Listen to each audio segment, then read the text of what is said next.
법원이 이제 구속 취소를 받아들였는데 구속 취소 결정을 내리게 된 취지가 제일 가장 궁금합니다. 대강 보니까 이 윤 대통령 측에서 이러이러한 점 때문에 구속이 취소돼야 한다고 주장한 거를 거의 다 받아들인 것 같아요.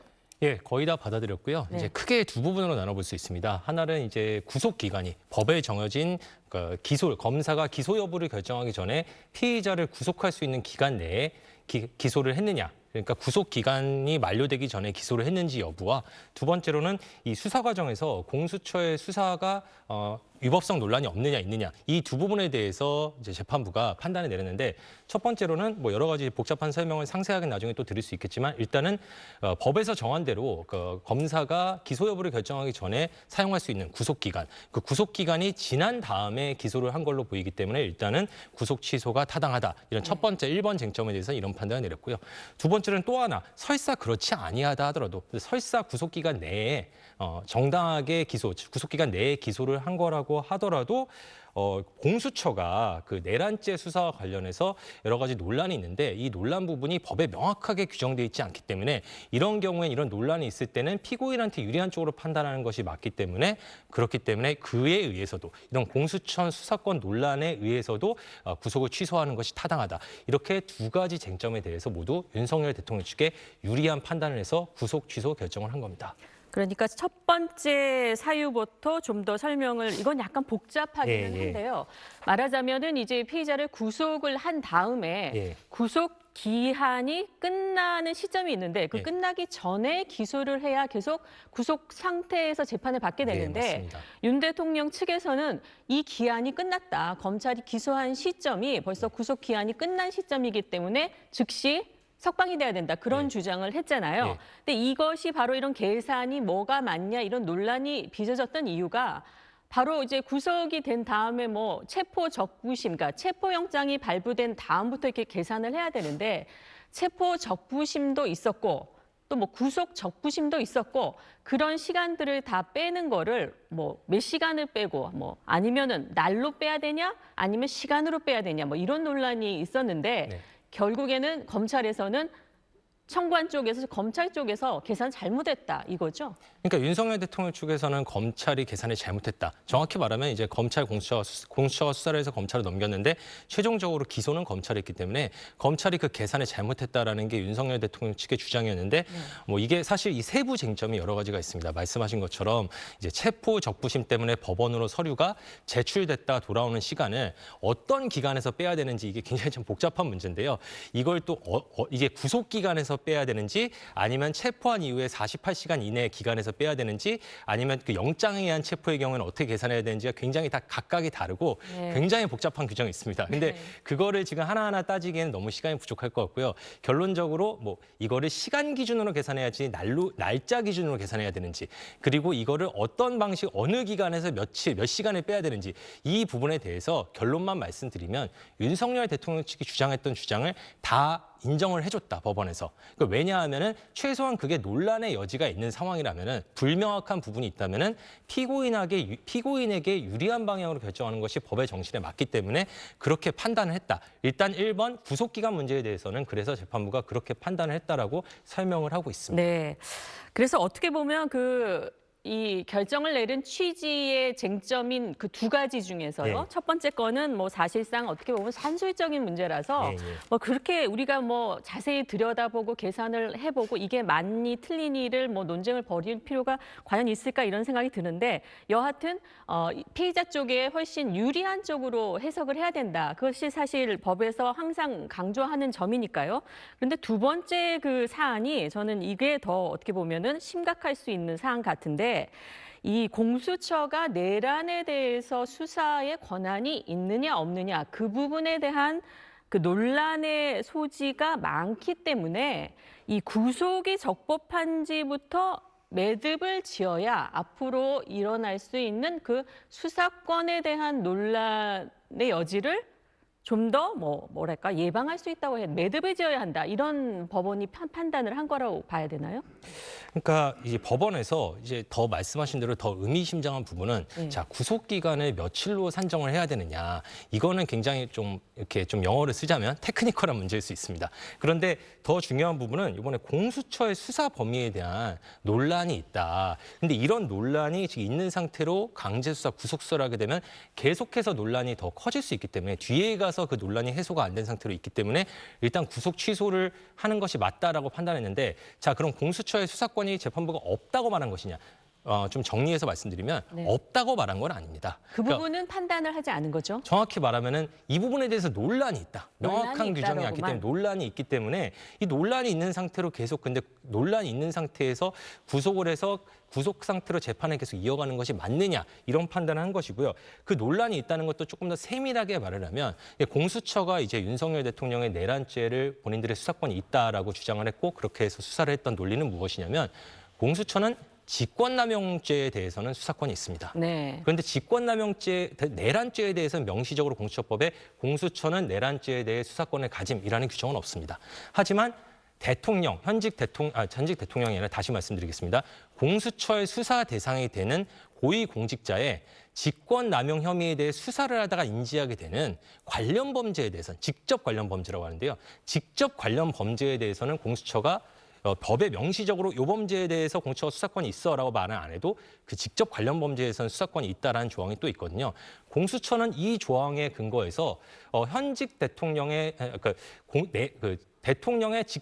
대통령의 직권남용죄라는 공수처의 수사 범위 안에 있는 범죄에 대해 수사를 하다가 인지한 관련 범죄가 내란죄이기 때문에 대통령의 내란죄에 대해서도 공수처가 수사권이 있다라고 주장을 해왔습니다. 네. 근데 이번에 재판부가 무슨 판단을 했냐면 제가 재판부 설명 자료를 그대로 말씀드리면은 그런데 실제로 공수처가 이번 경우에 직권남용죄 수사 과정에서 내란죄를 인지하였다고 볼 만한 증거나 자료가 없다라고 판단하고 있습니다. 그러니까 공수처에서는 내란죄에 대한 수사권은 없지만 우리가 그 직권남용을 수사하다가 관련된 범죄가 줄줄이 나와서 내란죄까지 수사하게 된 거라고 그동안 계속 국민들도 그렇게 설득을 했는데 지금 법원에서는 이 부분에 대해서 이게 들여다보니까 이게 직권남용을 수사하다가 나왔다고 보기에는 증거 별로 이렇게 연관성이 없어 보인다. 이런 판단을 일단 하긴 했네요. 정확히 말하면 관련성이 없다기보다 관련성이 있으면 수사할 수 있는지 없는지 여부에 대해서는 판단 안 했고 네. 그러니까 공수처는 이거 아닙니까? 지금 직권남용죄와 직접 관련성이 있으면 수사할 수 있다. 그러니까 요 논리에 대해서 재판부가 맞다 틀리다를 얘기한 게 아닙니다. 다만 그런 관련성이 그러니까 직권남용죄를 수사하다가 내란죄를 인지했다는 증거가 없다라는 겁니다. 네. 그러니까 관련성이 있으면 수사를 할 수 있는지 없는지 여부에 대해서는 우리가 판단을 안 하겠는데 이 관련성의 조건이 직권남용죄를 수사하다가 인지한 직접 관련된 범죄인데 하다가 인지한이라는 부분에 대한 증거가 뭐냐는 거죠. 하다가 인지한 증거가 없다. 그게 그래서, 이제 재판부의 판단입니다. 네. 근데 두 번째 하나가 더 있습니다. 두 번째로는 공수처법에 이게 허점이라고 계속해서 지적을 해왔던 건데 공수처는 이게 굉장히 그 법이 좀 만들어질 때도 논란이 있었던 게 공수처 검사가 이제 검사인지 사법경찰관인지에 대한 논란이 계속 있습니다. 네. 이게 왜 논란이 있냐면 당연히 공수처는 자신들이 검사라고 하는데 형사소송법에는 사법경찰관이 수사를 한 다음에 구속수사를 한 다음에 검찰로 넘겼을 때는 그러면은 사법경찰관이 며칠 동안 구속을 할 수 있고 기소 전에 그다음에 검사가 며칠 동안 구속 상태로 수사를 한 다음에 기소를 할 수 있는지에 대한 조항이 있습니다. 그런데 공수처 검사가 수사를 하다가 구속 상태로 수사를 하다가 그거를 검찰로 여러 가지 그 표현도 사실 정해지지 않은데 이첩이라고 쓰면 검찰청 검사한테 사건을 보냈을 때 그랬을 때는 공수처 검사는 며칠 구속을 할 수 있고 검찰청 검사는 며칠 구속을 할 수 있는지 한 규정이 없습니다. 아예 조항이 없습니다. 그렇기 때문에 이번에 굉장히 이런 사례가 있을 때 공수처와 검찰이 자체 협의를 통해서 어쨌든 검찰이 직접 수사를 해서 최대한 구속할 수 있는 기간 내에서 양 수사 기관이 나눠서 구속 기간을 사용하면 피의자한테 불이익이 없기 때문에 문제가 안 되지 않을까? 하면서 그런 방식으로 수사를 했는데 요거에 대해서 재판부는 그걸 왜 당신들이 마음대로 정하냐? 이런 식의 지금 문제 제기를 한 겁니다. 그랬을 때 이것도 규정이 없기 때문에 네. 그것이 없기 때문에 이런 논란이 있기 때문에 구속을 취소하는 것이 타당하다는 판단을 한 겁니다. 그러니까 들으시는 분들도 야, 저렇게 복잡하고 법에서 다 정해지지 않은 게 있다면 앞으로도 윤석열 대통령 측에서는요. 그런 미비한 법 체계를 다 하나하나 꼬집어서 요거는 뭐가 잘못되고 요거는 근거가 없고 해서 다 계속 문제가 있다고 주장할 수 있는 거잖아요. 사실 지금까지 계속 그렇게 계속 해왔고요. 그래왔고요. 계속 그렇게 했기 때문에 체포 적부심도 신청을 하고 구속 적부심도 신청을 하고 또 그런 주장을 계속 해왔는데 사실상 지금까지는 그런 윤석열 대통령의 주장을 법원이나 이런 곳에서 거의 받아들여지지 않았는데 요번에 구속 취소 결정이 사실상 처음으로 받아들여진 걸로 보고요. 근데 이렇기 때문에 사실 문제가 원점으로 돌아가서 이제 아까 구속 기간 문제는 또 별개의 논의로 하고 이런 수사권 논란에 있어서 이게 지금도 제가 말씀드리지만 이 결정이 그렇다고 공수처의 수사가 위법하다 이렇게 단정적으로 결정한 건 아닙니다. 네. 다만 이런 논란이 있다는 거는 수사 초기부터 계속해서 지적이 되었기 때문에 이런 논란이 가장 적은 기관이 경찰이고 그 다음으로 수사권 논란이 그 다음으로 적은 기관이 검찰이고 가장 대통령의 내란죄와 관련된 수사권 논란이 큰 기관이 이게 논란이 있다는 건 그 자체로 단정적으로 위법이라는 건 아니지만 리스크가 있다는 위험이 네. 있다는 거거든요.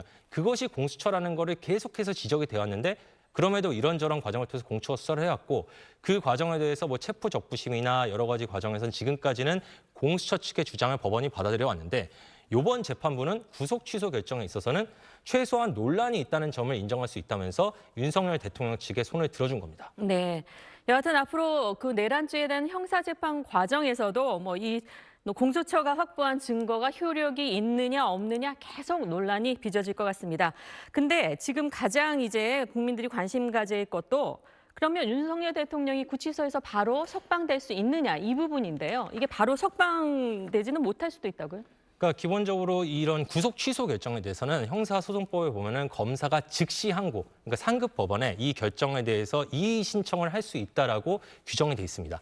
그리고 또 법에 보면은 검사가 즉시 항고를 하면은 그 기간 동안은 이런 어떤 구속 취소 결정 집행이 정지된다고 돼 있습니다.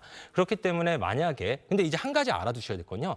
이 구속 취소의 결정, 구속 취소 절차라는 게 좀처럼 보기 굉장히 힘든 절차입니다. 그러니까 일반적인 형사 사건에서 이런 구속 취소 절차가 있었던 적이 아마 어떤 변호사나 검사도 평생 한두 번 볼까 말까한 네. 굉장히 드문 일반적인 검사나 변호사를 말하는 겁니다.